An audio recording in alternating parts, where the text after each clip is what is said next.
How do we start it though? Just like that, hey? Hey, Daryl. Yeah. Hey, Jeremy, how you doing?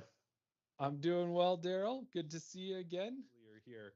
I don't know if anybody noticed or if you haven't watched our first episode yet, you can go back and see it. But when we were done Yeah. recording, Daryl had mentioned that it kind of looked like I might have looked like a kind of Disney character there with the way I had my discs set up. So in honor of that, I've come prepared with There you my go. R2D2 ears That's that I all, picked up. that's almost perfect. Those discs, It act- they look like they're just sitting on the shelf right now. well, I'm not going to wear this the whole episode. I just thought you might get a kick out of that.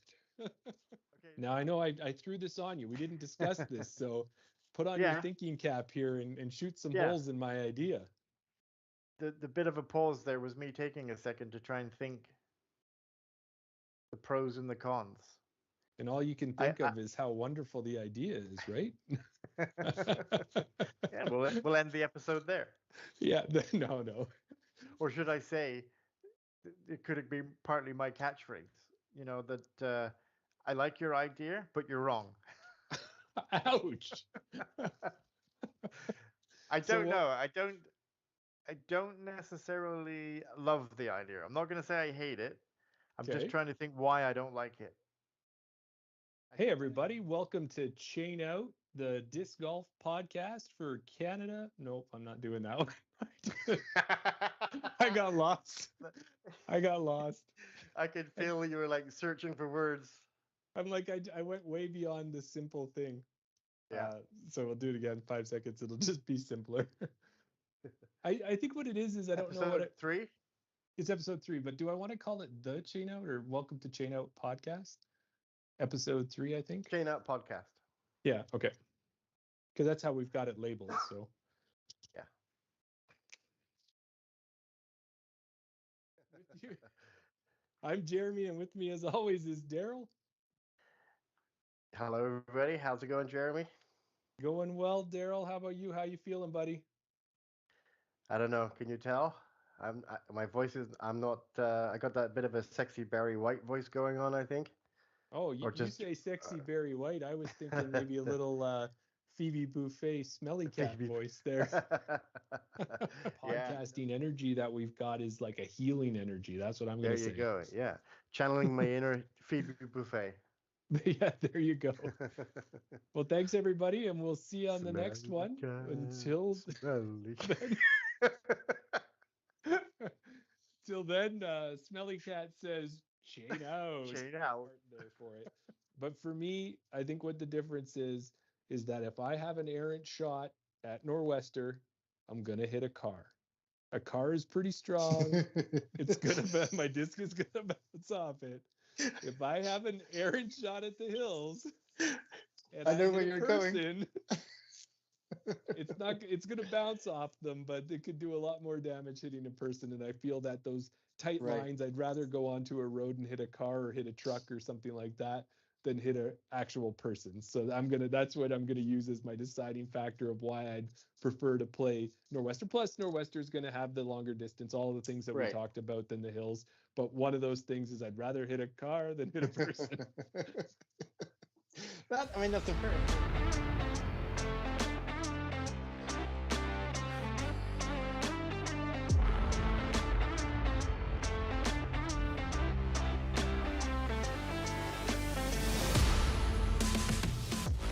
Hey everyone, welcome to Chain Out Podcast. I'm Jeremy, and with me as always is your favorite co-host, Daryl. Favorite co-host? Why, thank you, Daryl and Jeremy. I'm so happy to be on Chain Out Podcast with you and glad that you were able to invite me. I'm really excited to tell you a lot about what oh, I'm not the guest that you were expecting to have on the show tonight? How did you know? That's the thing. So I had a huge mix, Yeah. a whole bunch of different brands, but then I hold a Comet, and then I hold a Buzz, and then I hold a Wasp, or I hold whatever. Name your EMAC Truth or whatever. Yeah. They all feel a little bit differently in your head. It's not the same disc, even if Yeah. it's virtually the same disc.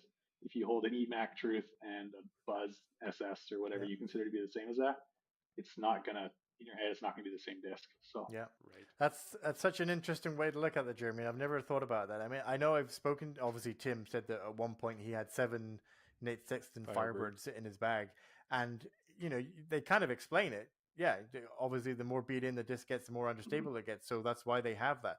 But until Brendan just said it, then like not necessarily having the disc because it beats in, but just having it because it feels the same. You've got the same disc in your hand, you're throwing it, and that's kind of just hit me there for a second. So it feels like I've just leveled up in my disc golf knowledge now. But that's the reason for having multiple discs of the same, because of the feel. Yeah, like I'm not trying to get you to stop buying discs. I just want you to buy more of the exact same disc. Yeah, And then if it's wrong, you just have to buy more of a different disc.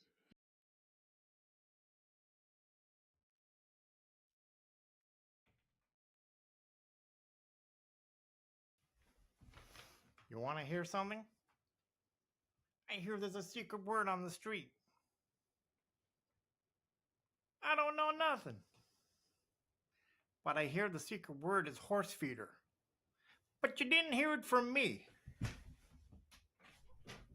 Yeah, no. So who knows what's going to happen in the spring and summer? Maybe we might go down to 1 every 2 weeks. Maybe we'll Don't the quality talk won't. like that. Who knows what's going to happen? I'm just preempted. I'm just kind of giving ourselves a barrier. What do they say? Under promise and over deliver. Over deliver. I'm just going to over deliver all the time.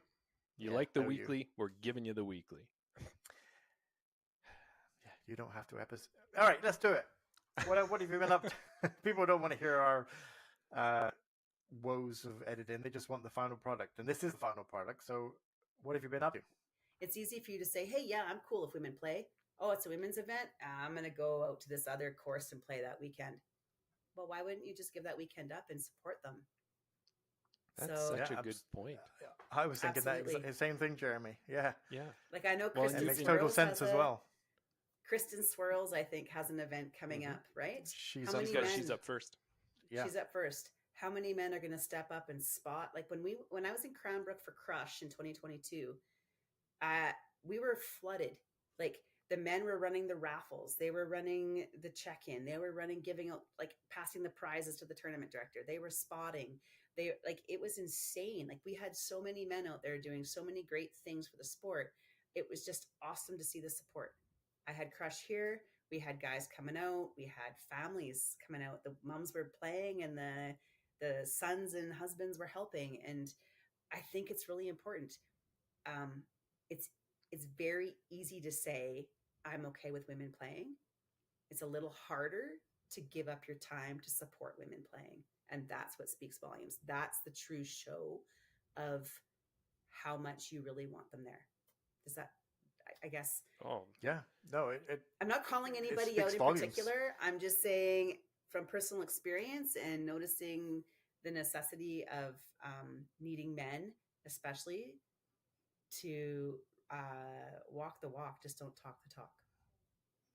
Well, I feel like that was just a light bulb moment that you just mentioned there, because when you were saying it, in my mind, I was thinking, well, it's a women's event, so they don't want that masculinity involved in it because they don't want, the men are here thinking that we can't look after the event. Like that was my mindset. But then when hearing you say that you want men involved because it shows that we're supporting, I looked at it from a different point of view, and I can understand now, actually we should be volunteering. And it's not like we're trying to take over. It's not like we're trying to say you can't run your own event. We're not saying any of that. It's just being involved and doing whatever needs to be done. Like you said, picking up litter, spotting, and anything that happens just to make the tournament run successfully. And the best thing to do is just reach out to the female TD and say, I want to give up my weekend and help you out. What can I do? Yes.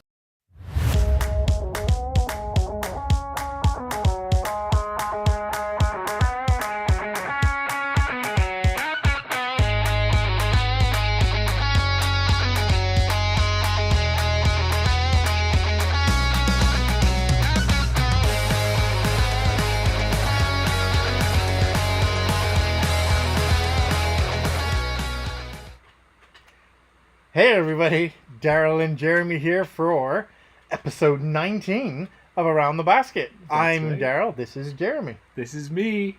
I'm here, and I think Brendan mentioned it in the previous episode.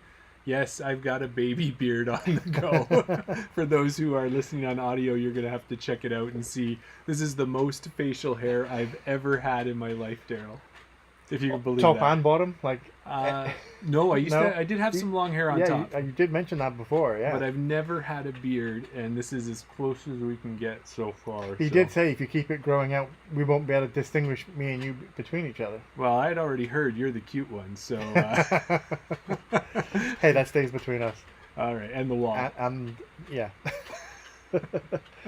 So thank you for joining. If you just came over from the Chain Out podcast, thank you for joining and listening to our little bit of a fun palation, is like I like to call it, a little bit of a throwback video that we put on, just so there's something to watch while we go and do the things that we have to prepare for the this episode. Well, and I don't know, Daryl, because you've put that thing together, so you know exactly what's in there. But I'm with the listeners. Is we kind of get our break in between, and we start getting settled down, and we get to hear a little bit about it. Yeah. But I want to see the rest. I want to see what comes after. Like I think maybe the last time I was on the show before the vacation, we got to Carrie's comment there too, which is such a good comment to see. Yeah. As many times as we see it. But I want to know what comes next. Exactly. Yeah, it's about 15. I think I made it 15 minutes. So if we come back here, and I am working on a second iteration of that video as well. So it won't be the same video every time. Right. But because I don't know if we're getting more organized or what it is, but whenever we come back and it's only 10 minutes. Yeah. That other 5 minutes of the video never gets seen. That's So right. Can you start it midway? Will it let you? I could probably, but no, it's a button that just starts the video to play whenever I hit the button. So okay. Well, is there some other like gems in there? oh, there's some gold. Some gold, Jerry, gold. No, I mean I'm the same as you. I watched it obviously like 10, 15, 20 times because I edited it and put it all together, and then I put the graphics on, and then I make sure the transition works and everything. Then I have to watch it from start to finish, and then that didn't kind of sit right, so then I adjust that, and then I start watching it again. So I've seen it so many times. I actually can't remember what's after it, but I know when I went back and looked at it, I started at episode 1, and I tried to pull some things from the early days. Oh, so it kind of works its way. So it's in chronological. So the next one starts from like episode 15. Okay. And just some things are funny. I'm sure the Christmas elves, if you know, you know, Yeah. might make, or an elf, should I say, not elves, elf. There was only one elf. He might make an appearance. Yeah. Well, I'll tell you. I don't know. Sorry, I just wanted to just shout out one little thing. I don't know if it made an appearance then. I don't know if you heard it, but Smelly Cat makes an appearance as well. Oh, sweet. Yes, I remember Smelly Cat. I love, I love the fun that I had with the mustache. And I always loved, because you were still early into like we both were early into the podcast. Yeah. And I think you were still, keeping your professional edge, and you weren't really into the goofy mode that I just slip into normally. But then when you went and did the secret spy for the secret word, it was like, yeah, Daryl's got it in him. He can get to the goofy side with me. It's in there. Sometimes it has to be pulled out, or I think, as in that situation, if I'm left alone on my own, no one else is in the house, no one else can hear me, I can put it out there. But if you want me to do it live, no, It's I'm a out. little tougher. Yeah, exactly. Well, we should have mentioned this in the Chain Out podcast earlier, but I want to mention it now. First of all, shout out to Dylan and all of our Patreon members. Thanks for joining us tonight. If anyone else is out there, throw a comment in, let us know that you're there. I think at the end of this episode, for our Patreon members, and they'll find out tonight, Okay. we have a huge guest. Oh, you want to put it? Yeah, okay. What do you think? Well, if we do put it, yeah, because it'll be released on Saturday. So tonight, the people in the yeah. chat. Oh, Jeremy, you got me excited now. Yeah, so we have a huge guest for the Chain Out podcast next week, and Daryl and I have just been excited all day. Like we talked about it as the podcast has progressed. Yeah. We've always been excited about so many of our guests. One that we particularly remember was the first time we were able to get Casey Hannemeyer on. I think I remember we were at Niska Pasquak when we got the message that he was going to join us, and we stopped what we were doing. We looked on our phones. We're like, we got Casey Hannemeyer. We got Casey. We got Casey. We got Casey. And we were high-fiving, and we still get that excitement, but it has been a little while to get to this level, hey? We've definitely leveled up the podcast with this next guest. I'm excited about the guest. Yeah. I know you're excited. Mhm. Hopefully the listeners will be excited as well. So stay tuned. If that isn't a cliffhanger for you, I don't know what else we could That's give awesome. you. Listen and watch right to the very end. Yeah, maybe that's something we'll do more often, and that'll give people Oh. a chance to find out by the end of the day Saturday, if we know who we have. Here's a shout out for some of the OG listeners, and something that I was going to bring back in, but I haven't done it yet, but you just reminded me. Who remembers the secret word? Yeah, That we used to put a secret word in at the end of the podcast and then got people to comment, put it in a sentence to let us know that you listened to the end of the podcast, but we didn't do that for a while. well, and that was your secret spy. That was the whole horse feeder. That's right. I think Miguel has made horse feeder disc golf baskets famous now. Like when it's synonymous. Like that Right. is one of those key words of the Chain Out podcast is horse feeder, thanks to Miguel. Yeah, exactly. Yeah, no, I think, well, yeah, definitely. If you are watching this on Saturday, definitely put a comment on this video. How excited are you for this guest that we're going to be having next week? Yeah. Well, and last week you also had an amazing guest when you and Tim took on Around the Basket. Chantal Badinsky joined. You guys chatted about the Open at Austin, her thoughts on the Sprinkle Valley Hole 18. So Yeah. anybody who's just listening to this episode, go back and listen to episode 18, and you'll get to hear more about that. Yeah. Thanks to all our Patreon supporters. We now have 20 Patreon members. That's awesome. I think we mentioned it. You mentioned it before because you guys were talking about the nicest guy in disc golf, Alex Penny. Yeah, He's our most recent Patreon member. you're right. We do need to add that to the title. Yeah, Alex, your graphics. name will be showing up on the credits next week. It So will be there. I do Mhm. apologize.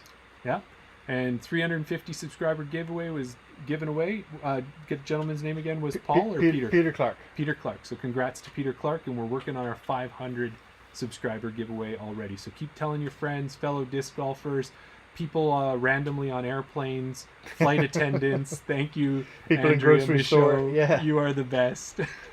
We just found out today she's on her way to the Dominican Republic. And how many people did she say she told about the podcast? Well, like you said, the flight attendant, the woman sitting next to her, and we know that she's stopped people in grocery stores and taken out earbud to let them listen to the podcast. I think she's just gonna have a splitter on her phone with an extra Yeah. set of earphones. I said to her, we need, because she's promoting us so much, we need to chip in and buy her a Bluetooth speaker. Just let her walk around. She doesn't need to be changing earbuds with people. She just needs to have us permanently on. I think old school. She needs the boombox Get it. on her shoulder, just There you walking go. around with the two of us, Yeah. making our funny noises. But yeah, as Patreon members, we appreciate you watching. Definitely chime in, put your comments in. We'll try to bring you in. That's part of the feature, or the benefit that we're hoping that you get to enjoy by watching it live with us. So, Sounds good. and let us know too if there's people you want to see on ATB. We're always open to suggestions from our Patreon members, and we'll see what we can do to make it happen. Yeah. Yeah. So, Daryl, We've got another guest. we do have a guest, and we've had this guest on the show before. This I guest, like what we're doing with the throwback to guests that we've had on before. yes, Kind of like a revisit, a check-in. yeah, it really Yeah. feels kind of nice. It's not that full.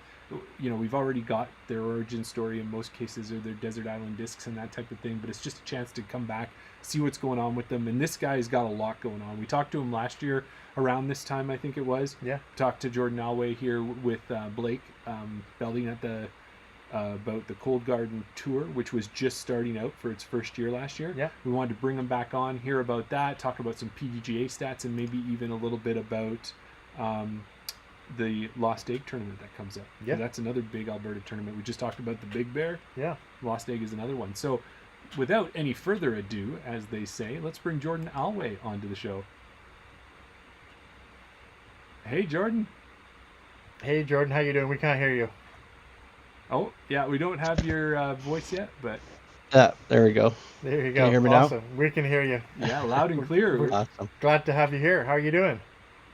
Oh, I'm doing all right. Yeah, been a busy night just getting stuff ready for the tour. Yeah. Hammering down some details so I can get my tournament directors out some information regarding the tour. Hoping to have that done by the end of the weekend here.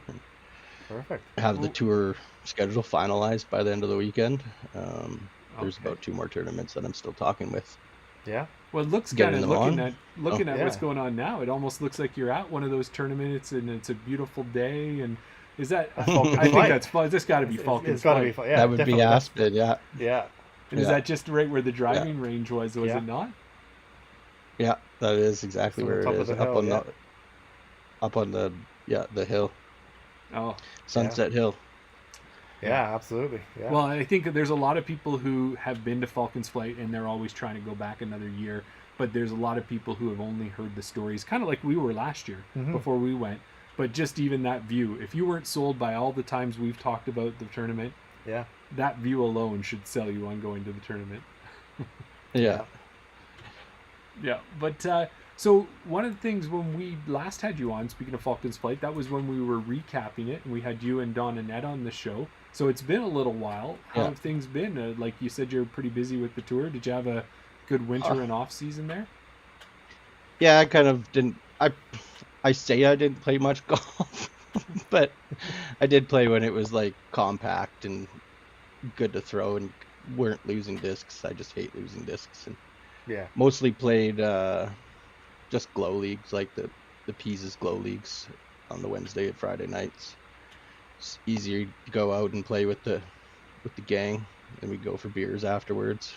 Yeah. There you go. And Are you a ribbon? Are you a ribbon discer, or are you just No, make sure you nothing. You know, like you say, make sure Yeah. it's all packed down so it doesn't go under the snow. Yeah, that's exactly what I am. I tried the ribbons a couple times, but No. wasn't for me. I'm with Yeah. you. gotcha. Yeah, and I would rather. That's why I kind of go to glow, because then I know I can see my disc through the snow Yeah. Right. majority of the time, unless it's super deep, right? Well, and that glow disc nights that are down there in Calgary with Jackson Peace, and I think his dad's the other one who runs it. Is it? Yeah, John Pease. Yeah. And John. Those are at Baker and at DRM. Ba- Is that right? Yeah, Baker during the winter most times, and then last year was the first year he switched it over to DRM for the summertime. This year we're actually running the Wednesday night league, the singles league, as a PDGA sanctioned league, so it's going to be a fun Yeah, like summer. Calgary's got such a good disc golf. Like we know Edmonton's got a good one. You know, we had Tim Plumond co-hosting last week. We've had Brock on the show. Yeah. But Calgary just seems to be really hopping and got a great community as well.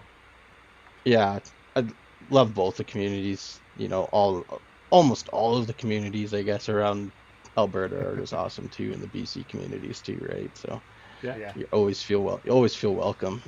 We're all in it for the same goal, right? Yeah. Yeah, And exactly. And after talking to Matty Riordan there on the show before, Riordan, I got closer. After talking to Matty, we also know of Armdiga. Exactly. Yeah.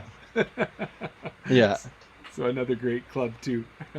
Well, when we had you, we wanted to have you on the show tonight, Jordan, so that we could talk a bit about Cold Garden Cup. So last year was the inaugural event, and we talked before about trying to recap it. So why don't we do a little bit about that? How did you feel about the tournament after its first year of running? So it was definitely a learning experience. Right. But overall, I thought it was great. It was well received from everyone, from what I've been told and heard Yeah. on the grapevines, you know. Yeah, it was like, last year we had plans to pay out all of our amateurs, but then with the limber thing and Yeah. all of that, and like, it just seemed like it was just easier to do just a what's it called? Your name's going on the trophy and you get Oh, okay. bragging rights, right? Yeah. So, Yeah. which I'm still working on getting that on there. I was working on a company to get the plate made up, and they've ghosted me. So I'm now Right. looking for a new place to get the plate made, printed, Okay. and get engraved, so I can add it to the cup and hopefully have that done before spring runoff. Nice. Yeah, so the trophy can be out there. I was just going to say, when do you transport the trophy around to all of the different tournaments so everyone gets to see what they're playing for?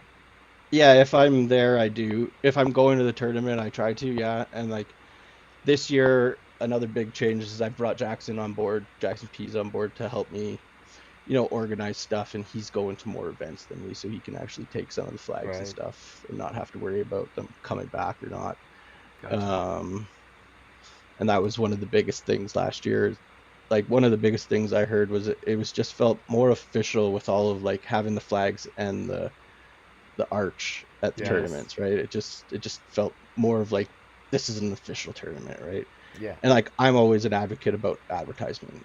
Like, you can't get a sponsor without advertising, right? Yeah. No, exactly. So, yeah. yeah. Well, and I think Hold on one sec. Daryl and I have a bit of a love-hate relationship with that arch, don't we, Daryl? When you think about it, because we got to make friends with it. Well, we saw it at Falcon's Flight. That was no problem at all. We were teeing off right underneath it. Yeah. Yeah. But for some reason, it was in a different place when we went to Wally's 100 and we ran into it. Yeah. Exactly. Yeah. It was a triple Mando. I heard a lot of people Hole enjoyed one. that one. Yeah.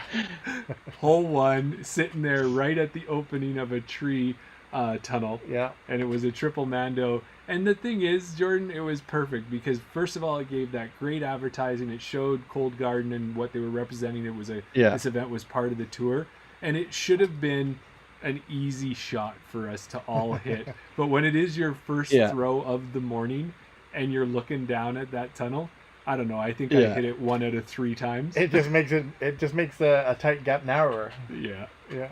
And at least I it kind doesn't of wanted do any... to do that at Lost Egg this year for one of the holes, but I just like having it at hole 1 too. It's a nice introduction to the course. Hey, you're playing.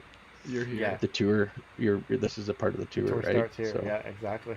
Well, and Yeah. the other thing that's nice about it too is even though I might have missed it or I hit it or something else, being filled with air, it didn't do any damage to my discs or anything. Right. Exactly. It's not a tree.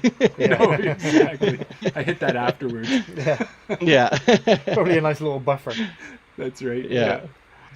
Well, last year when you did the tournament, there ended up being 13 tournaments, I think, altogether, with most of them in Alberta, 1 in BC, and then one in Saskatchewan. Yeah. Yeah. One over in Saskatchewan.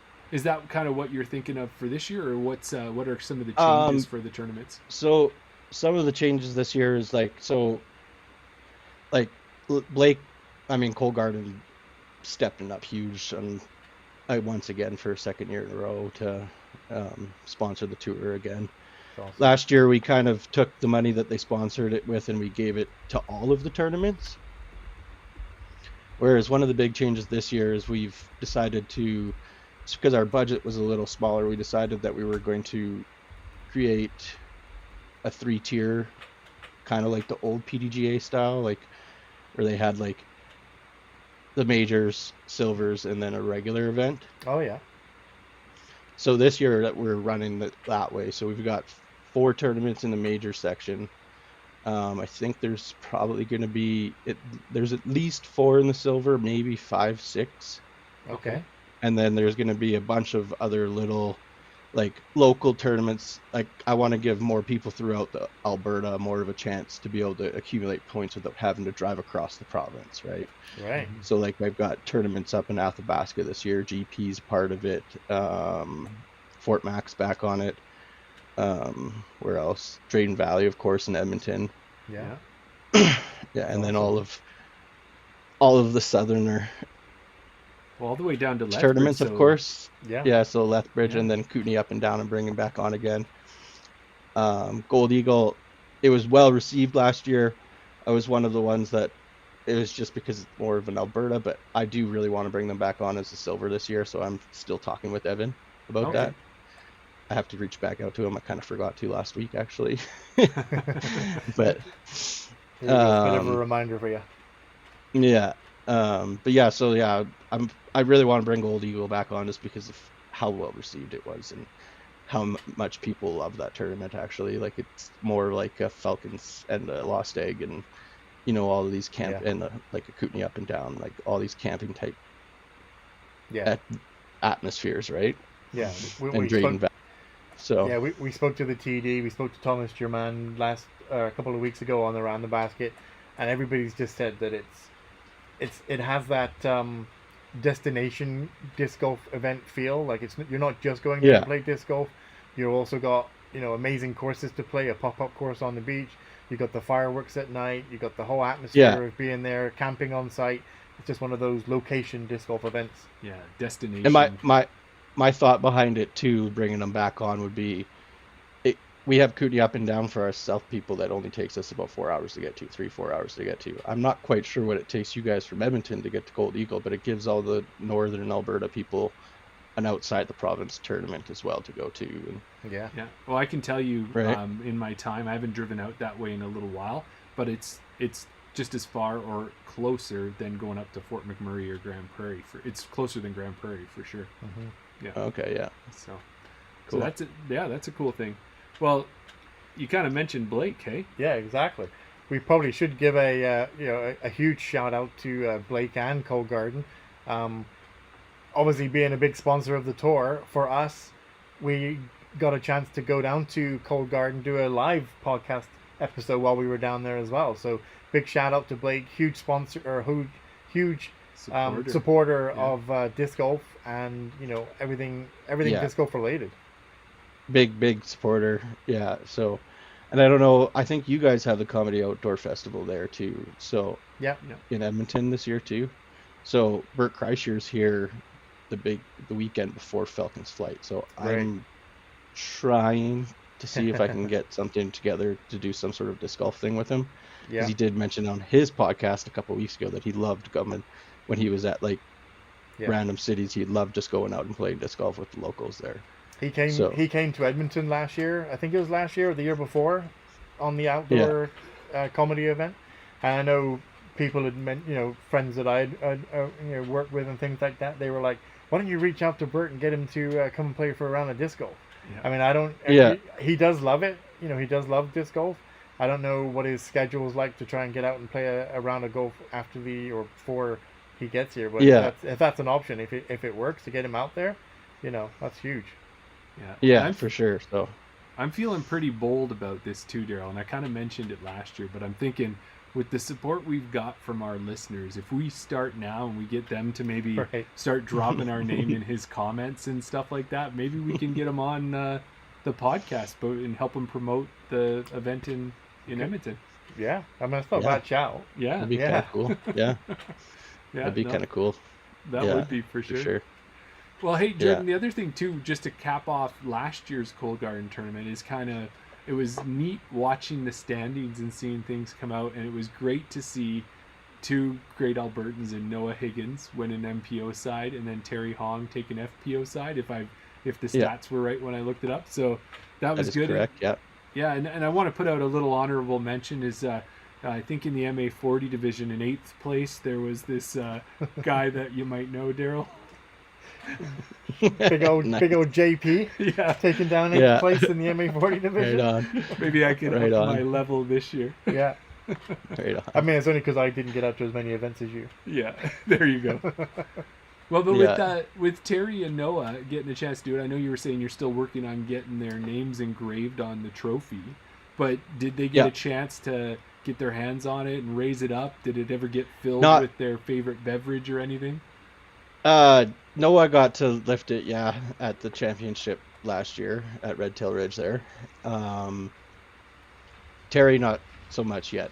I will get her hands on it so I can get that picture of her hoisting it up. So yeah, that's awesome. I would like to have that for memories and stuff and be able to post stuff more. Yeah, that's one of the things we're going to be working on. I actually brought one of the local ladies that does the Calgary Disc Golf Club posts right now. She's been working really hard doing it. She's actually going to help me out this year with just making sure that we're getting more posts out there for the Cold Garden Cup and keeping people more up to date this year instead of just the every once in a while that when I have a chance to get on there and do it right with the help of ChatGPT sometimes. Yeah, exactly.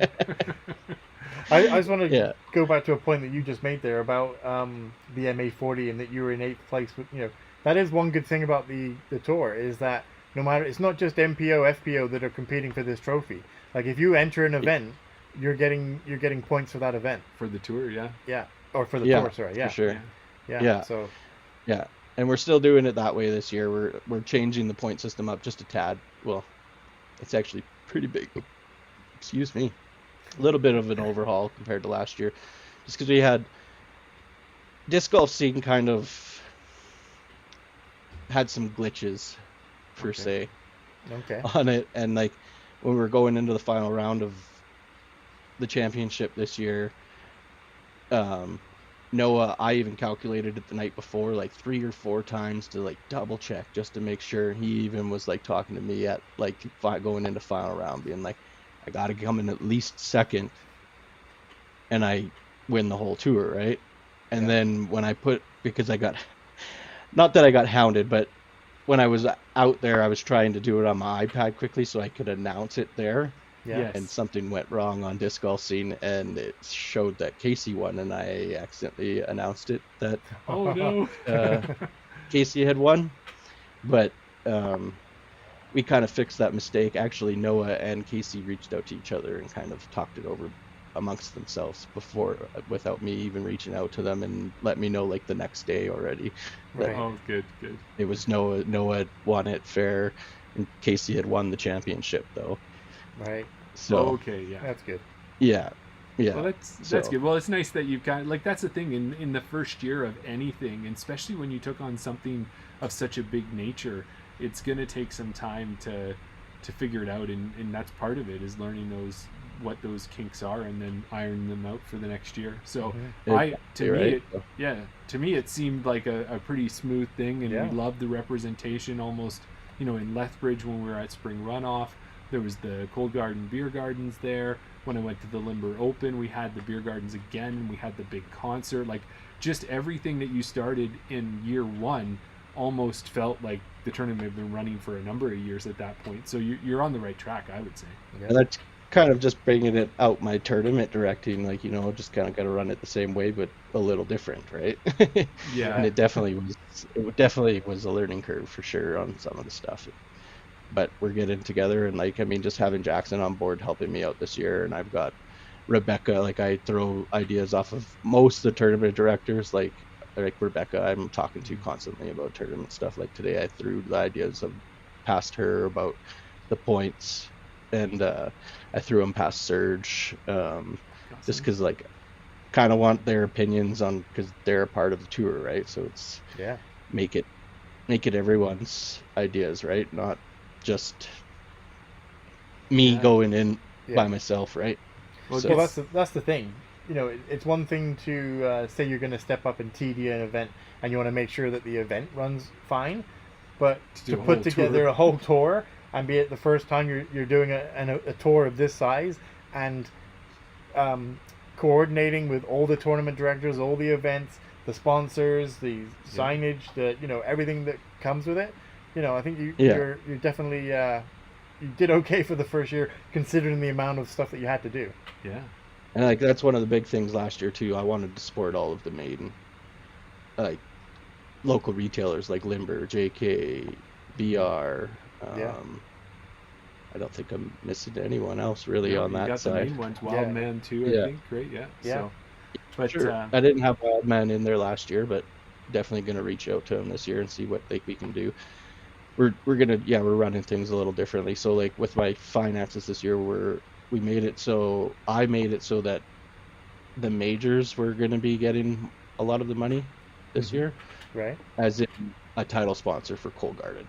Okay. Just Cold Garden a little bit more not initiative, but hey, thank you for what you're doing, and we're going to put your name on this, right? Not just right. Yeah, get him a little more prominent in the caddy book and as part of the tournament and all of that stuff for sure. Yeah. Makes sense. Exactly. So, yeah. Well, you mentioned Jackson a couple of times. I just wanted to throw a fun thought I had there. You'll have to tell him when he does go to some of these events and he's going to bring that trophy. I think we talked about it before. You've got him the right size of white gloves that he should be wearing, because fingerprints all over this thing. Yeah, it needs to get buffed out again, but I did buff it out the first time right away there. I actually do have a Pelican case that I wanted to get made up, get styrofoam that I could put it in, so they can carry it around a lot easier. That's what it deserves. Yeah, and if it's anything like the Stanley Cup, we're going to have to let Jackson know that once he has that job, he doesn't lose that job. I think the guy who does the Stanley Cup has had it for, 25 years or something. He's been doing it. So something like that, yeah. Yeah. Well, another thought that I had was when we were talking about the Cold Garden Tour coming out and that different thing. Like last year, we joked about having the keg filled with beer, but I really think, and we put it out there on Instagram for Blake, was we said maybe what could happen this year is there could be like a small run. I don't know what the smallest run that Blake could do with Cold Garden, but say, Daryl, you win the MPO this year. Okay. And your favorite beer is the Cake Face beer. Yeah. Then maybe there could be a small run with labels made with Daryl on them. Yeah. And then, I know that those would sell out, right? Like people would buy them. Disc golfers would be all excited about it. Such a cool idea, yeah. Yeah, I put one maybe on even my actually shelf. That'd be a good idea for like the beer gardens type things too this year at events instead of. Oh yeah, like right? every cake face that you buy at the tournaments this year has Terry and Noah on it. That would be cool. Last year's winners. Yeah, that would be really cool. I'm sure it's not that hard to do if you're just doing the labels, keeping the same beer. You're just changing the labels. I mean, that's my opinion on it. But all right, we'll hammer Blake on this a little later. But I think go. we're coming up with gold again. I like those. I like that idea though. I like it. Yeah. Yeah. Sweet. Well, what else about the Cold Garden? Is there anything for this year that, like, because a lot of the tournaments have started. Daryl has signed up for spring runoff, so have I, and that's, I believe, one of the first tournaments on the schedule. And She's Up First is going to be on there again. And is there anything else kind of about the tournament this year that you want people to know about? So points this year, I guess we're going to be running, like, the big thing is we're running those a little differently. Okay. We came up with the idea to do it kind of more like the DGPT, I guess you could say. So winner of an event will get 100 points, and then it'll cycle down to about, we are thinking the 40%, like, so cut line, so cash line of every event will get higher amount of points, and then after the cut line, you'll just get your standard 10 participation points. Okay. So you still get your points in that event, but didn't come in the top 40%, right? Yeah. So yeah, it's definitely an initiative, or not initiative. What's the word I'm looking for? It makes sense. Encouragement to try harder to get into that top 40% for sure. Yeah, and knowing that exactly right. The fact that you're there, you get your 10 points. That's your purple ribbon, and everybody likes their purple ribbon. And if you play, say, all 13 events, and you get your 10 points, you're at 130 points. That may be good enough to be 8th in MA40. Who knows?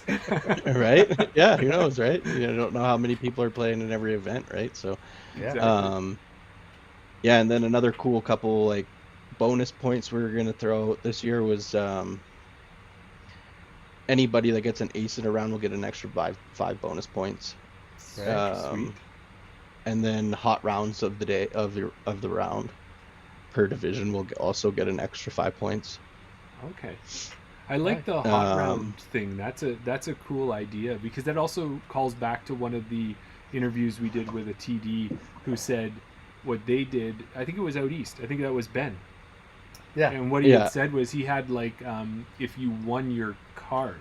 Yeah. So even if you were having the worst tournament of your life, you still, each day you came back, there was a small prize for them if they won their card. There was something they were competing for. It was for, like, cookies. I like that idea. Cookies and baked goods and whatever else it might have been. But yeah, that was that's kind of a cool idea. Yeah, I never even thought about that. Yeah. Mm-hmm. There's only so many things you can do at one time, Jordan. I know we're giving don't you put them all in. Yeah, we're giving you all these ideas. It's a little bit too late to get them implemented this year. Let's take it a stage at a time. Yeah. So then another thing, like, I think those are the only ones. Hot round, ace. Yeah, the hot round and the ace were the only ones that we're going to do.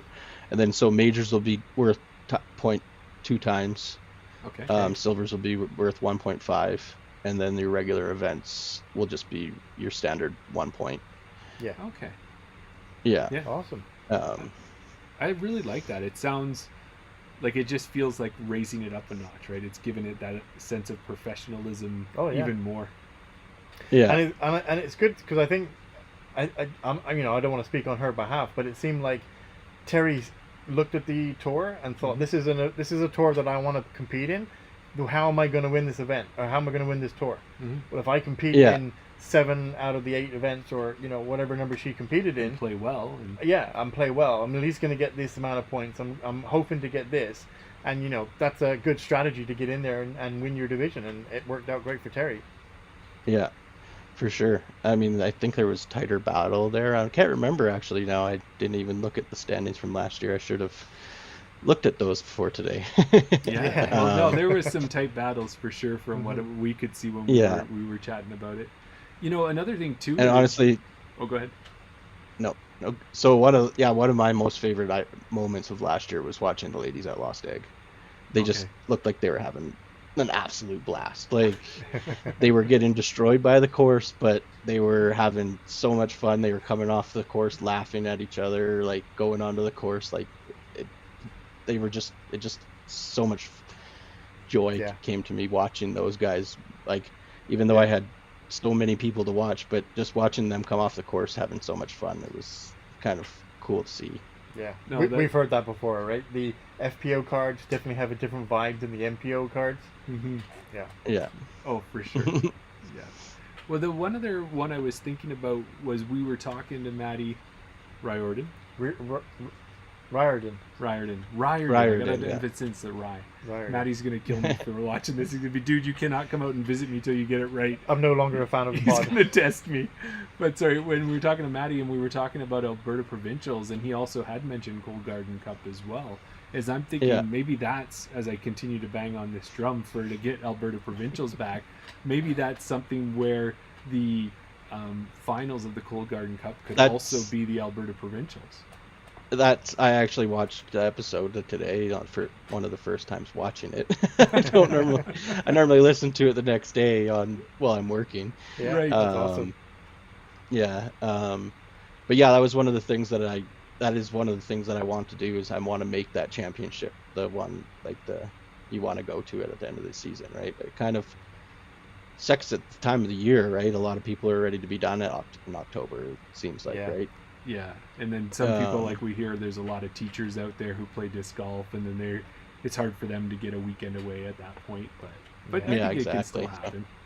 Yeah, for sure. But that is one of the things. So in the championship, I moved exactly what Maddie was saying. I want to move it around the province. I don't want to have it in the same spot every year.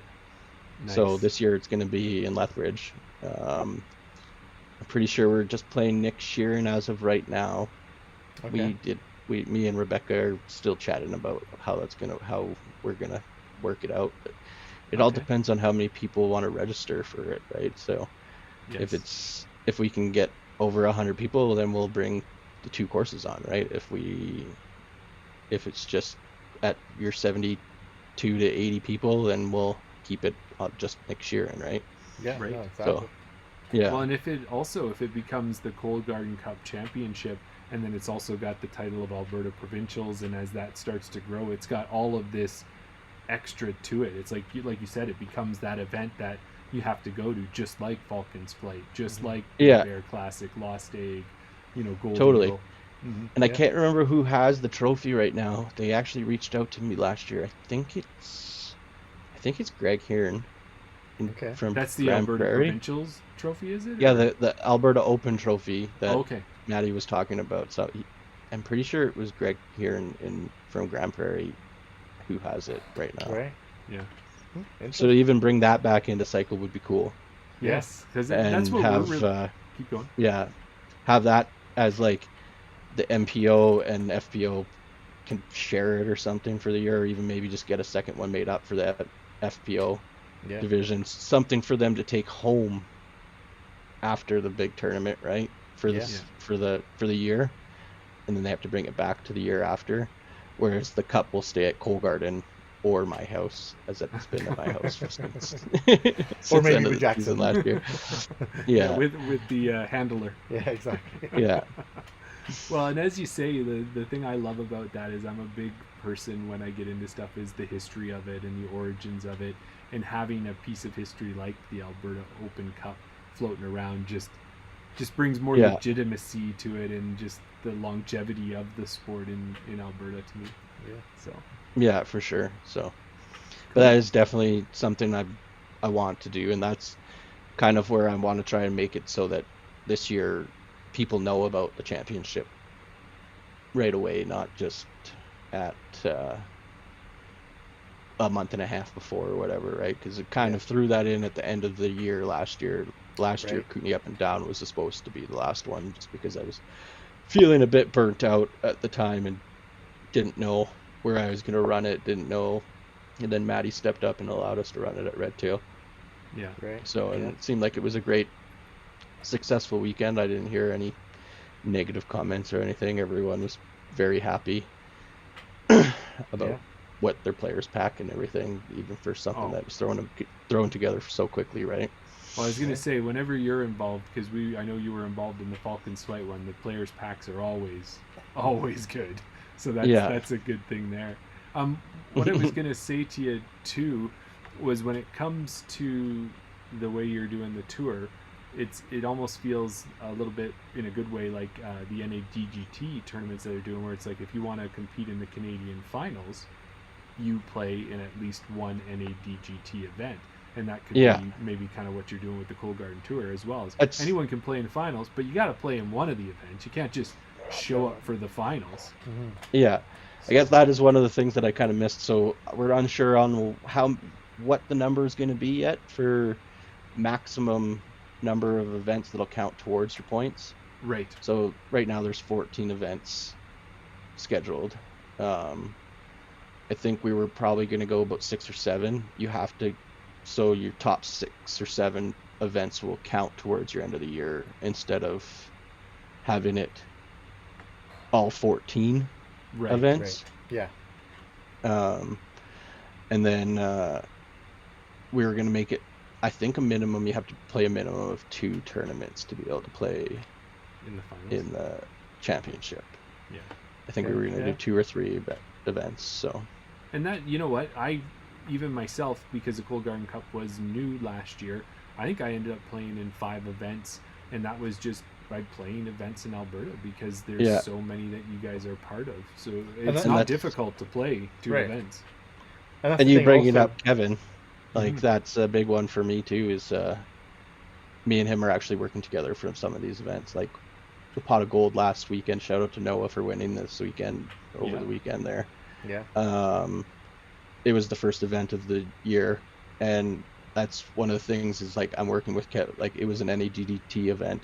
I think there's probably about 4 or 5 NADGT events also associated with the Cold Garden Cup, so we're working together, and we're undecided on which event we're going to put in at WJ yet. He's got 2 NADGT events that are AM only events at WJ, and we're going to put one of them in the Cup as well, for AMs only.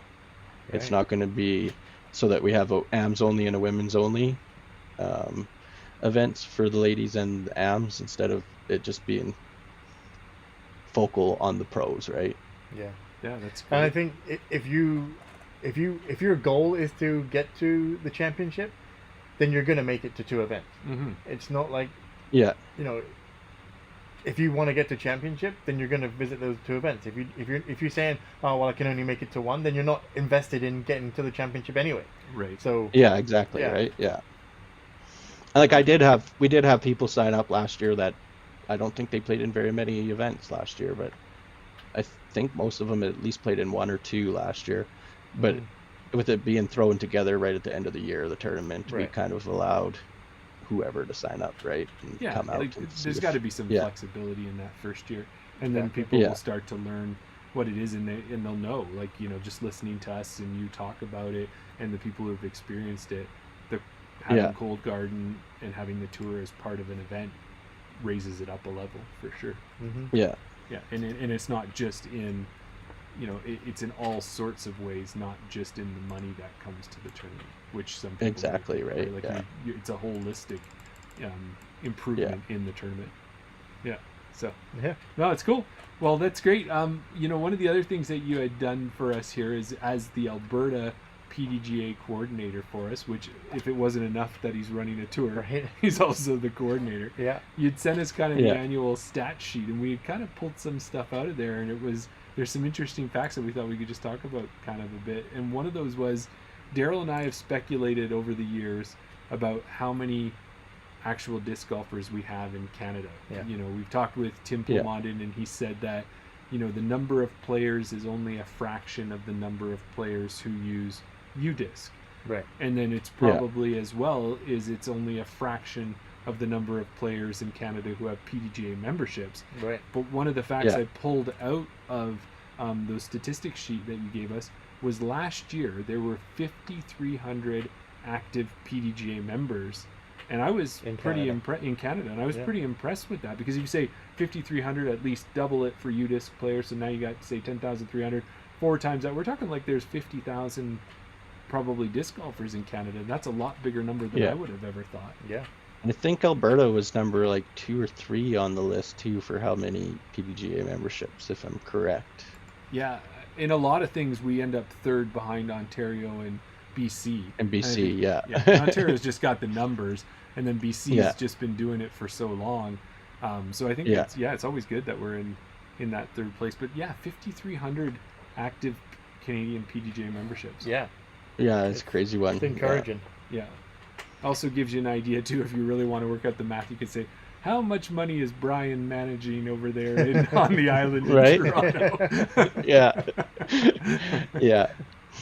And that was it, looking at the stats too. It kind of went into details, and Brian brought it up when we had Brian Henniger on the show, is that all the different things that he's using that money to support, right?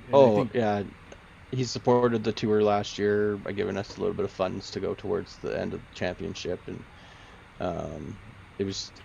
he's always down to support. Like last year, one of the ladies, or one of the junior ladies, that played in the Crush, she didn't have a PDGA number, and her dad wanted to get her one for Christmas, but he also wanted to get her a jersey for Christmas that had a PDGA number on it. Okay. That was the Kootenay Crush jerseys. Yeah. And so I just told Brenda, like the tournament director, I said, hey, just reach out to Brian. I bet you he'll gift it, right, to this little girl that was like, she was amazing. Like, she's going to be a really good disc golfer. Right. Like, which I think she's only like 10 or 11, something like that. Like, it's, and so sure enough, she reached out to him, and he said, yep, just pay for it and I'll reimburse you I'll send you the money back. Yeah, that's awesome. So, and it was kind of cool way to do that, of him to do that. Like, he's always down to help with everything, and like sent us flags out here for this year for, he sent it to us for Falcons last year, 2 years ago now, and it's kind of been the touring, now that I take care of most of the advertising, it's the touring flag for PDGA. So there's flags getting out there all the time for PDGA, and well, that's awesome. Yeah. And on top of that too, like seeing all of the stuff that PDGA Canada is supporting, and like we can shout some of it out now. Like, we know they're really big into supporting the women's events. They support Canadian nationals. They support a lot of the A tiers. They support Andy Seawright and queer disc golf. So they're really spanning across the disc golf community and trying to use that money in as many ways possible to support the sport. And that's that's fantastic. So it's good to see that in the notes too. Yeah, schools and colleges as well. Oh yeah, and all the college disc golf, and not even that, just the in the WIF diff as well. Yeah, right, like helping our players get themselves out. You mean the World Flat Ball? Yes, I saw that. That April Fool's one didn't slip past me. I got that. No, it didn't slip past me either, but I thought it was hilarious. It was, yeah. And then also in the notes too, of course, speaking of WIF diff, was Captain Craig Sheether. He ended up winning, and Daryl and I were talking about this earlier, is that it is going to be an annual award, was the Canadian Volunteer of the Year, and he was the first one to get it. But yeah, that's another great thing that PDGA Canada is doing too. To recognize, for sure. And I think as we've been talking on the podcast and having guests on, if they ever want a media vote, I'm sure we've probably got at least a dozen people that we think would be great volunteers of the year. Oh yeah, for sure. Yeah, for sure. Yeah. We probably should also give a shout out as well. Some of the other notable names: Elaine King, Jane Anderson Renton, Nico Forbes, who we've had on the podcast before, Rebecca Don, another guest, all represented Canada well at the Worlds and the U.S. Women's DGC. Yeah, like they all became world champions in one way or another, which was which is amazing. Like having 4 Canadians representing their divisions and actually, Yeah. yeah, Taking that's it awesome. Yeah, and it's amazing to see all of the the ladies down on the pro tour this year, like Yeah. Sophia and Chantel and Rebecca, Yes. and Yeah. yeah, I mean, like if you didn't need it's awesome that we see Thomas too, but Thomas is really our only Canadian guy up there, other than Yeah, maybe it- the Zot has a little bit of Canadian in him, but Yeah, exactly. Max was down there last year, but yeah, and Max, yeah, yeah, and Max. but you know, with that FPO field being a little bit slimmer, Mhm. you definitely notice the Canadian flag next to their name when you're looking through the scores and all that, and it seems For like sure. if one of them is, you know, they're always, at least I don't know if they're just taking turns, but like every event that you look at, it's like, okay, Sophia is taking this event down. She's like in the top 10. Yeah. And then the next event is, oh, you seen that Rebecca girl? Like she's on Chase Card. She's playing with Yeah. Kristen Latt. Yeah. And then it's like Chantel is doing so great. She won a tournament. It's like just so good that they're all at that high level, right? Mhm. Yeah, it's awesome to see that, like, they're all up in the top 15 there all the time, and Yeah. within the top 20 all the time, top 10s, you know. Watching Sophia play in the New Zealand in the Tour Down Under was kind of Yeah. cool too. Like, yeah, so Well, and seeing that too, when you say that with Sophia and Rebecca, like this is their last year they played a couple events. Like Rebecca won the RIP, Yeah. and then Sophia had gone down and done well at the Portland Open and such. But this will be their first year on the tour for a full tour, or however full they're going to make Yeah. their tour. But yeah, they're all, you know, the fact that it's 3 tournaments in, like 3 events. There was a 4th one, but it wasn't part of the tour. Right. So 3 events in, and they're already making waves. You know, Yeah. I think pretty soon they'll realize Rebecca isn't from Texas; she's from Canada. But Yeah. once they get that figured out, we'll be all set. yeah. Unless she was from Alberta, maybe you might mistake it a little bit more. But Yeah, there you go, for sure. Well, the other stat that stuck out to me too, Jordan, what was on there was it said that in 2012, Canada had 115 courses, so 115. Yeah. yeah, Flash forward to 2024, Yeah. and we had 436 courses. Over 4 times growth. Yeah, Yeah. That's across amazing. that. Yeah. And just that's crazy. And yeah, go ahead. I know of at least another 6 courses going in this year, like Right. around Calgary and area, and throughout the province. I know of a bunch of other courses that are going in. Yeah.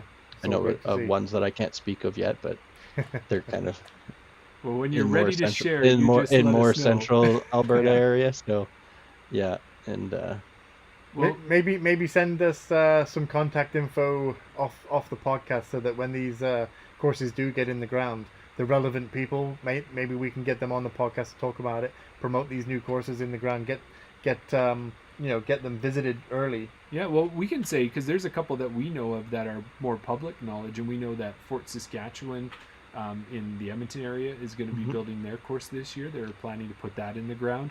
In St. Albert, we Yeah. had a temp course get turned into a permanent course, so we're going to see T-pads go out there. Right. And then we Diamond- also...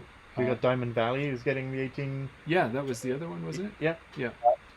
So Black we'd Diamond, but yeah, Black Valley, Diamond. Black. Well, we talked about I it. still call it Black Diamond. Turner Valley, Black Diamond. It was it's it was a combination of 2 places. That's the only Yeah. 2 words I could remember. It's still Black Diamond to me because Yeah, that's where I grew up playing hockey. We'd have to go out there for like 6 o'clock in the morning practices sometimes, and it was a lot Right. of fun. Well, and then the other one that Yeah. we knew of was I had found it was actually on the internet as a news article was the city of Lacombe, I believe it was, put up $7,000-8,000 to help them put in their 9 Yes, that is one of the course. big ones. Yeah, That was one of the ones that was brought up to me a couple weeks ago. The Central Alberta guys yeah. were gonna do. We have the Black Diamond one, and I think they're putting in another 18 in Okotoks, I believe. Okay, that would be cool. Yeah. Well, you don't have to say any other ones. You Won't know, I be just in the was saying ground the this ones year that for we me, know. but yeah, it won't be in the ground this year for me. But I am gonna start working with the Reds out here, like the Suitsina, and see if I can get a course in there Oh, okay. to see if we can, get some of the government and have, bring the sport to the reserve out there because the reserve's really been popping off over the last couple of years. Like they've started opening up to more society, I guess you could say. And, Right. and like, so they got the big Costco over there and everything, gas stations, and they got their big new sports complex right there. And there's lots of trees over there that could be awesome for course. Yeah. Well, when you mention that, we have the same kind of situation west of Edmonton here. We have an indigenous area there, and it's on the way to Bailey's. There was an old golf course there that they've since shut down, and every time we drive to Bailey's and I head from the north and drive past it, I'm like, well, if they're not using it anyways, maybe they'd be interested in putting in a disc golf course. You never know. Yeah. That's kind of one of the spots I've been thinking about here for the Tsutsina is one of their old Buffalo Run course. Was to talk to them and see if we could get something in there, because it's just growing grass right now. So if we could get it in there and mow it out, and a lot of the fairways would be cut already, like not cut, but they're carved out. Trees would be cut out, and fairways would be cut out and stuff more than going in fresh. But I also would love to do a course where I'm going in fresh, making my own lines. That's the disc golfer mentality, right? We're always looking at these open fields or woods or whatever, and you think, well, no one's using it, so why can't we just put a course in there? Like, yeah, right. Yeah. I just wanted to bring it back to the PDGA stats there that you sent us. One number that really stood out to me, Jeremy. I don't know if you know this. Okay. Which tournament do you reckon had the most amount of participants? The most number of people playing? Yeah. Well, I know that the RIP was fairly sized, but it was only at the one course, so it couldn't have been that big. It had some big names, right? And I know, Nationals was at 3 courses, so I'd have to put that one up there for sure, because I know it was at the ski hill and then 2 golf courses. So if you pressed me, Nationals is kind of a big event, so I'd say that was the big one. Right. If I was to tell you that this event had 457 players. Well, I don't know if there was 457. There was an event with BC 457? BC Open. Nice. Yeah. BC Open. Okay. There you go. Look at you, Jordan. You did your research. Yeah. So BC, well, 457. That makes sense, because the BC Open actually broke itself into 2 this year. So they're going to have an amateur BC Open and a professional BC Open. Yeah. So that's probably the only way they could accommodate more players. That's huge. Yeah, I know, right? That's why BC's number 2 on all the stats, right? Yeah. And number 1 in this stat. Exactly. Yeah. Just that number just shocked me. Did you have any more? There's another number here that we can mention. Okay. What do you reckon the biggest purse was? Okay. So do you mean purse for like for MPO or FPO, or are you talking like the whole tournament? What are you talking? Yeah. You didn't write down that information. The whole tournament, you think? I think it could be the whole tournament. If I was guessing a number, I don't know. Would you got a number, Jordan? What do you think the whole, the biggest purse for a tournament or weekend tournament? It would have been Canadian Nationals. Nationals? It was Nationals. I think, Do you have a ballpark number? It was about 29,000. Oh, look at him doing his research. Look at that. $29,082. Okay, 20. Now I know PDGA is famous for this. Well, exactly. Canadian or U.S.? No, it would be in U.S. This is in U.S. Yeah. Yeah. Okay, so that's like what? I know. 35? When I was looking at the stats, I'm like, Lost Egg was bigger than that. What's going on? And it's because it was U.S. And I realized it's in U.S. dollars. Yeah. Oh yeah. Gotcha. Well, you know what? You are like a natural segue person for us here, Jordan. Because Lost Egg was, again, we always like this when we're talking with you. Oh yeah, okay, he's running the Cold Garden Tour, making all these things happen. He's a designer and he's doing all of that. Yeah. Oh right, he's also our Alberta PDGA coordinator. Yeah. Oh wait, that wasn't enough. He was getting bored with all those things. So, didn't have enough on his plate. So so tournament direct in Lost Egg. How you said you were starting to work on that? What are you expecting for this year's Lost Egg? We talked about Big Bear having its 25th anniversary, and you're getting pretty close to that number, I think. Too, are you? Yeah, we're number 24 this year. Should be 25, but COVID year. Yeah. Right. Took it away from us. It would have been cool to have 25 on 25. Right. Mm-hmm. Yeah. Right. So, It's big this year. I've got more of the community of Lethbridge or of Drum Heller on board this year. Okay. Like last year, I had Travel Drum Heller come out talk to me. I had the newspaper come out and talk to me last year. Oh. The guy that came out to interview me for the paper is actually part of the district board, so he was talking about what we could do for this year. Still got to reach out to those guys, but I wanted to get registration up and figure out what my numbers were looking like this year, because I've noticed a lot of tournaments are actually depleting this year, which kind of is sad, but it's not at the same time, because Yeah. kind of gives us a little bit of a break.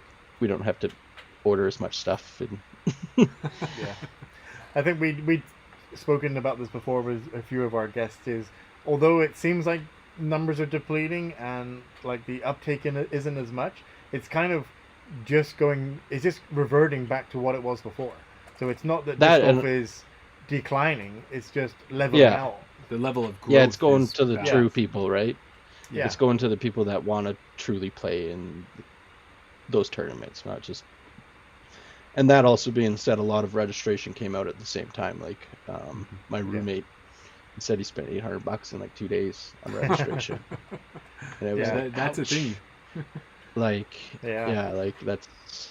But I mean, harsh, right? Yeah. I was like, going on history from last year, like we said before, Falcon's Flight. If you want to get in on Falcon's Flight, you got to have your finger over that button to register, right? Quite a few tournaments. We actually broke disc golf scene last year. Like we actually had to email disc golf scene and ask them what was going on, because we ended up having 23 people. I think it was 23 people from that paid full pop to be on the wait list when they were only supposed to pay $10, but it's because we filled up so quickly that that it couldn't catch up in time. It couldn't catch up, right? So I think they've made a lot of changes this year to hopefully prevent that. Right. Well, and I think with all tournaments, some of the other ones, the registrations might be a little slower and it'll take time for them to fill up, but I don't think that will change for Falcons. I doubt. No. Maybe it's not 60 seconds this year, but I'm sure it's still within 10 minutes it's full. Oh, yeah. Like I remember 2 years ago, or 3 years ago, I guess 3 years ago would have been my first year running Lost Egg. And it was just as quick as Falcons. Like we were sold out 152 in like within 10 minutes, like type thing. Like this year we were at registration opening, and I realized that I opened my registration a little earlier than a lot of people, just because I like to have the time to organize my money and figure out where things are going, instead of the mad dash a month and a half to 2 months before trying to figure out what players' packs are and stuff, right? I like to put deep thought into what we're going to get, not just a quick turnaround. And I can still do pretty good players' packs that fast, but it's a lot harder, like logistics wise, like to bring, if I was bringing stuff in from overseas and stuff. But we're also trying to support Canada a lot more this year, and that's good. Trying to bring on a lot of like just local companies to see if they can just like a nut company to like throw in packs of nuts to the players' packs, right? Where it's not gonna, it's a little value to the player, but it's also not taking any money out of my pocket, right? But you kind of get which I can put more into the purchasing of the bigger items for players' packs and stuff, right? Yeah, that makes a lot of sense. Yeah, and these whatever you do, we know you're doing it right. So so that part's good. Well, looking at Lost Egg this year. Like Lost Egg this year, I didn't sell out right away at all. But over the like two or 3 weeks now that it's been open, like fully open, I just see people trickling in now, right? Like I think first day we ended up with like 100 and I think we ended up with like 67 or something like that, maybe close to 80. I can't remember exactly. But now we're almost up to 100 people again, and I foresee it going up even more. Like I still waiting for my reigning champ Terry to register. And when she registers, there's probably at least 6 more that register right behind her. So exactly. Yeah, so we got a couple of the ladies registered already, so which is nice. But I'm hoping to have a couple more of them register here. Yeah. And right now we've got $5,000 added cash, without even doing any fundraising or anything. So that's the big one. Yeah. We're hoping to put a little bit more into the players' AMs this year with some of the fundraising and stuff instead of putting it all towards the pros. But if all goes well with more fundraising and sponsorships, I'm hoping to hit that $10,000 mark this year. If not, we are extremely striving to hit it next year. So for That's year awesome. 25. So yeah. Well, and I was looking too, Jordan, and it looks, and I don't know if it's always been this way because we haven't had a chance yet. I've been down to Wayne once, but I didn't disc golf at the time, so I wasn't really familiar with any of that. But is it always been a 19-hole course, or is that 19 holes? Is there a new hole this year? No, it's always been 19 holes. Yeah, there's always been, for the tournament, it's always been the 18 big tones on the outside, on like the inside of like the hoodoos and stuff. Okay. And then there's one hole that comes off of the top across the road Okay. Yeah. towards the saloon. And they do have like a little tone there, but it's nothing like the other tones that are on the course. So that's always been a basket. So it'd be like the one basket. Okay. And that's hole 19. Course. That'd be hole 19. It's not hole 19 now because of me running tee times. I start on hole 4. Okay. Instead of hole 1 because Tournament Central is just across the street from hole 4. Instead of having all the players come to Tournament Central and then have to hike all the way to 1 to start their round, it's just easier for them to come to Tournament Central and me send them off right across the street. And it's a better in my opinion, it's a better finishing hole for people to spectate. Like hole 3, which would be hole 3, so it would be hole 19. Hole 3 would be, it's just a better hole to spectate the finishing cards coming in, right?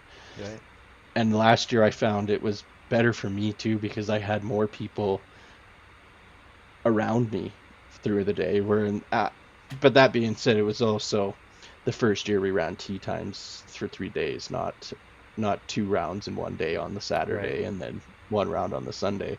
Whereas like most people would come off their course from the first round and be like, oh, I gotta go get a little bit of a nap in or like get some food and stuff, so they wouldn't hang around Tournament Central. Whereas this year or last year everyone came and hung out around Tournament Central and had some Cold Garden beers, and it was actually kind of funny. Last year I had a bunch of Blake give me a couple flats and I put them on ice. I got one of them Red Bull coolers off of Marketplace for like $20 or something. That was a steal of a deal. And so I filled it up with beer and everyone came off of the course and was like, how much for the beer? And I was like, oh, it's free today. So that's another big thing that we're doing this year too, because of our funding being a little less this year for the tour from Cold Garden. Like we're just cutting down. We're trying to find other ways to supplement that little bit of less on them, right? So this year, like so at Spring Runoff, I'll be running the Cold Garden, the beer gardens this year. Blake's got a batch. I think his batch to parties that weekend. Okay, awesome. Or something's that weekend, so he's not able to make it. But so I opted out of not playing this year again, and I'm going to run the beer gardens and have the tent set up there, and I'll be slinging beers instead of discs this year. I'm sure I'll sling some discs too, but for sure you'll get. But that being said, so anything sold at Cold Garden, at Spring Runoff, at the beer gardens is going directly back into the tour and the tournament. Oh, fantastic! So whatever I sell at the at Spring Runoff, we're gonna split it half and half. So 50% will go to the tournament, 50% will go to the tour. And I'm hoping that's a way that I can bring some more money and hopefully maybe bring some actual prizes into this year's like the winners, like maybe give them just a little something, right? And bring in the retail. I'm gonna try and bring in some of the retailers and maybe just give like a disc or something to the winner, like a disc of their choice from the shop or something to the AM winners or something, right? I just want to bring it back to the Lost Egg there. You mentioned there about the tonals. Is that what gives it its XB status. That's what gives it its XB status, yeah. Yeah. And Okay. I actually got to contact them now because I didn't they never X'd it the last 3 years, and they never X'd it again this year. So Oh, you always I have don't to know what it is, let them know. but yeah, we didn't have to before, but I'm pretty sure you have to now. Right. Yeah. So, but last year it counted towards your points, I guess, more or less, Right. as a regular B tier. But I mean, it is a B tier, in my opinion. Right. It essentially, it's more of a glorified A, or it's a glorified B. It's not it's not like a little B tier where we're just No. adding $750, right? We're Yeah, actually no, trying to exactly. put, It's a capital B. Yeah. yeah, exactly. Do you know what I recently heard? What's that? That down in Drumheller, you know, they've got a really big dinosaur there. Yeah. Have you heard about that? You've seen it? I've been in it. You've been in it. I've Oh, been yeah. in it as well. I don't know if you can verify this, Jordan, but apparently it's closing in 2029. Oh, Yeah. interesting. Yeah, I think Yeah. I heard something about that. Yeah. Yeah. April Yeah. Fools or no? Apparently no. Oh, well, I guess 2029. That seems pretty legit. Yeah, I like think it's they closing they announced tomorrow it or something. before yesterday. So, Okay, gotcha. Yeah. Yeah. Yeah. I'm not suggesting it, but wouldn't it be pretty cool to get up there in the mouth and see how far you can throw it? Seriously? Throw a disc out? That What would be disc kind would of you cool, throw? yeah. What disc would you throw from up there? That'd probably be a Matty Riordan FD. Oh, there you go. Ryorgen? Yeah. You got me saying it, huh? No, that would be crazy. I know when I was up in that dinosaur, I don't know if you've been up there, Jordan, but when you're up there, if there's even a little bit of wind, that thing moves. Right. It shakes. I haven't been up there Been a in while. probably at least 2 decades since I was a kid. So Yeah. All right, But- well, we're not recommending it, but definitely take a video if somebody happens to Exactly. throw Yeah. a disc from the mouth of the But dinosaur. you've only got 4 more years. Yeah. yeah. Yeah, you gotta plan this as a covert op. It's Mission Impossible style. You're gonna. I'm pretty sneak sure it there's a in. camp. I think there's a campground just across the street from it, if I'm correct. So somebody. Somewhere, yeah. So somebody could be do like a total. Just mention it to Randy Duke. Yes. Get someone to drive by with a disc golf basket in the back of a vehicle. Get Yeah. up there, throw it into the moving vehicle in the street. That's what That's what it'll be for sure. Yeah. Uh, Another thing I wanted to bring up too was with the PDGA stat things was Yeah. big shout out to Kristen Swirls last year for having one of the biggest ladies only tournaments in Canada. I can't remember. I think she might have taken the most Okay. amount. I can't remember though. Yeah. It was on the sheet there. Yeah. I'm scrolling through right And now. hopefully they're a part of the tour this year too. So if any ladies are watching, that's beat that this year, and I think they're pretty close to beating it already right now with how many registrants they have. I think they're up to like 53 or something like that right now. Yeah. Yeah. Well, Kristen's part of it. She's recruited Zoe as well as helping out, and I know some Yeah. of the ideas they have for this year. So we can actually give a little release about that right now. Is that one of the thoughts is to have some of the sponsors actually kind of like a ball golf tournament, have a setup on a hole, and maybe doing Oh, a yeah. little thing at the hole itself. So we're talking Yeah, that's about kind of cool. Yeah. yeah, so we're talking about some ideas that Daryl and I have maybe to do have ourselves live and do a little quick interview with people as they come through is one idea. But we're working on a couple things, but it sounds like it's going to give it a vibe that we haven't seen at other tournaments. That's kind of cool. Cool idea. Yeah, for sure. I know Kristen, and Tim, and the Edmonton crew do a wonderful job. Like, I mean, I still throw ideas off of Wally all the time too, even for the tour. Oh, Even though he's retired, we know he's still willing to help us. And with 100 And, tournaments experience under his belt, when Yeah. you can get access to that knowledge, you definitely want to take advantage of it. Exactly. Yeah. Yeah. Yeah. I can't find it. Well, the other one too, I would say, Jordan, that now that I know, is you're going to be having the beer gardens there in spring runoff, and 50-50 is how the split of the proceeds and the profits are going to go. Daryl, we're just going to have to go down there and help out and take one for the team and maybe I think drink so, 6 yeah. or 7 or 8 beverages. Exactly. I think Just so. Yeah, I supporting the think that's a tour. great idea. Yeah. Yeah.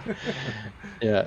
And I'm hoping to have it so we can do it. I can do it at more tournaments as well this year, not just spring runoff. Lost Egg, I'm thinking about I'm either trying to get it into the saloon that's right there, or we're gonna try to do something by donation, just like come grab a beer and give me a donation. It doesn't have to be a certain amount, right? Just the beer's there, donation, right? Instead of charging people for it. Yeah. And then like Night Owl, I'm actually planning to go out to Night Owl this year, and shout out to Maddie for actually, he opted out on not being a part of the tour this year to give Night Owl the opportunity, because they were on the same weekend. So instead of having two tournaments on the same weekend, it was nice. And fun fact about Big Bear is I actually knew about Big Bear before I even played disc golf. Really? From one of the locals in Cranbrook. So I lived in Cranbrook for like 6 months or something like that, and the only job I could get out there was at the liquor store, and one of the locals would come in almost every day, and that's all he could talk about at the one time. And so I knew about Big Bear before I even started playing disc golf. And then once I started playing disc golf, I knew about Big Bear tournament before any other tournament, and then Lost Egg was the next one. Lost Egg was my first ever tournament, of course, and played it once, and now I've ran it for 4 years. So there you go. That's awesome. Yeah. Well, Jordan, that's awesome, and we appreciate it. We always could talk to you all night, and that's for sure. But we should wrap it up at this point. And you know what? We'll catch you at Spring Runoff. That's only a couple months away now. Yeah. Not even? Not even. Almost 2 months away now. Yeah. So that's kind of sweet. Yeah. We'll see you there. Oh, big thing too, we're bringing the Cole Garden Cup long drive back to Falcons Flight this year with some money up to that. Yeah. And I'm actually throwing around the idea of seeing if maybe we could run the long drive as like a province-wide thing. So like any tournament that does a long drive, we kind of do like a point system towards the long drive. And then Falcons Flight would be the finale, right? Type thing. Yeah. Yeah. It's kind of something we've been throwing around the idea of doing. So I wanted to get that out there and see if people will give me their opinion on that, I guess, because I think that would be kind of cool to do it. So it's not just long drive after one tournament, right? Yeah. And I mean, Connell McLeod's going to be at all of them, I think, this year. Right. We all know that he's got the record. He even beat AB last year, so wow, with no recognition. Yeah. So wow. Yeah. Well, we said it to Maddie earlier. Is he going to Falcons Flight? We'll definitely catch up with him. One of the things that you're going to be there. We enjoyed, you're part of it. You're setting it up. You're helping organize things. Yet you're still walking around selling tickets as well with your dog, coming tent to tent and RV to RV. So we'll definitely see you down there, and we'll have a chat while we're down there as well. Yeah, absolutely. Thanks a lot, Jordan. Well, we'll catch you next time, buddy. It was a good evening, and we'll see you in a couple months, I guess. Exactly. Awesome. Yeah. Okay. All right, man. We'll talk to you later. See you. Yeah. Man, Daryl, I love talking with Jordan. He's just got so much stuff on the go. Yeah. I don't like you're always saying to me, you're like, hey Jeremy, I want to run this 3-disc tournament. Do you think? I'm like, I don't know how I get the time to do that. Exactly. You ask me, hey Jeremy, do you think you could do that? No, I might be able to squeeze it. This guy's I give you like 5 ideas, and you pick the 2 or 3 that you think you can commit to. Yeah. Jordan obviously is not in his vocabulary. He subscribes to your school of thought. Just start it and it'll get done. Exactly. Yeah. One way or another, it'll get finished. There you go. Well, I'm excited. Just even talking with him, having the Cole Garden Cup last year, and I'm looking back on those events, and I can always picture either the archway or the feather flags, or the beer gardens. Like, sometimes that can fade into the background, but their presence is known. It's not just like, hey, here's $5 for your tournament. Yeah. It's like they are part of these events. No, absolutely. So, and like you say, that it's the archway, the inflatable archway that really sticks out for me. Mm-hmm. Yeah. All right. Well, we're at the end of this episode. Oh, should we do it? I don't know. If you've stuck around this long, we feel like we've got to give you. Dylan's still here. Look at that. He's still here. Oh, yeah. Sweet. So Dylan, it might be just you and us at this moment for the live version. Other people will hear it on Saturday. Dylan, if you could guess, if you think we're going to get a big guest on, who do you think our big guest might be? And Jeremy loves to give clues, so I'll throw some clues out. Let him put his first guess. Yeah, let him put his first guess, and then we'll give you a clue, and then we won't drag it out any longer after that. Yeah, well, I'll give maybe a couple clues all at the same time. Okay. Yeah. Well, not too big of a clue though. No. Okay. But it doesn't matter if people guess because Dylan can guess in the chat, and then we're going to announce it anyway. Yeah, that's right. Yeah. So as you're guessing in the chat there, Dylan, and you're gonna see who you think this person might be. Okay. So what we'll do is we'll give you a couple quick clues. Okay, go This for it. person is affiliated with a disc golf company that is near and dear to Daryl's heart. This person may also be related to a famous pro tour disc golfer. Okay, that's enough clues. No, they're not Canadian, Dylan. But they've been to Canada and will be in Canada again for nationals this year. Okay, Dylan, if you don't get it after this, then we're just going to announce it because I think everybody listening to this now is screaming. Nate Sexton. No, No. not Nate Sexton. This person Yeah. has a nickname. What is that nickname, Daryl? This person has a nickname that's You might as well just say it. no, it's their nickname is associated with the day of the week. Oh, yeah. They're very famous on Instagram for being connected to a day of the week. And to a disc made by said manufacturer. Okay. we're just gonna go ahead and announce it. You do it, Daryl. I'll do the drum roll. We're pretty excited. The next Wednesday, we are going to be joined by none other than Jeff Wombat Panis. Yes, that's right. So we're going to have Jeff Panis on the show, and he came up to Canada for the RIP last year. Yeah. Did the Glow Wombat Challenge. He's down at the the College National College Championships, Nationals, yeah, where down we at have Winthrop. we have two Canadian teams there. Of course, being affiliated with Innova, he's affiliated with Rebecca Dawn, Yeah. Sophia Donica, Nico Forbes, Yeah. Chris Hartman. Yeah. So many different Canadians who are sponsored. We're just, and I know Daryl, you're like, it's Innova. I mean, it's funny because it always goes back to the first couple of episodes where we were just talking amongst ourselves, and then we were like, wouldn't it be amazing if after maybe after 6 months or maybe after a year we could speak to Thomas? Yes, and Chantel. And Chantel. And then we got those names. And then it was like, oh my God, we're actually going to speak to these people. And we're like, how far do you shoot? Wow. Dylan said he even met him at USDGC. So yeah, that's where he would be. There you go. Yeah. Yeah. Yeah. And now it just seems like that's another level of a disc golf royalty or hierarchy. I don't know how to say it, Well, but it's just another great disc golf person, and definitely with some ties to Canada through Innova and through being at the RIP, and we figure, it's going to be a great conversation. yeah, we got so much to talk to him about. So yeah, Am I going to be able to shut you up in that one? Am I going to have to like press your mute button or something at certain points, or when you go real deep diving into the Innova disc? I'll try not to fanboy too much. So There you go. well, that's it. That's the big news. Thanks for joining us for Around the Basket. It was a great conversation with Jordan tonight. We didn't chat about some other random stuff, but there's always next time for that. Exactly. And until next time, Until next time, we would like to say we'll see you Around around the the basket. Thanks, everybody. Thanks, Dylan.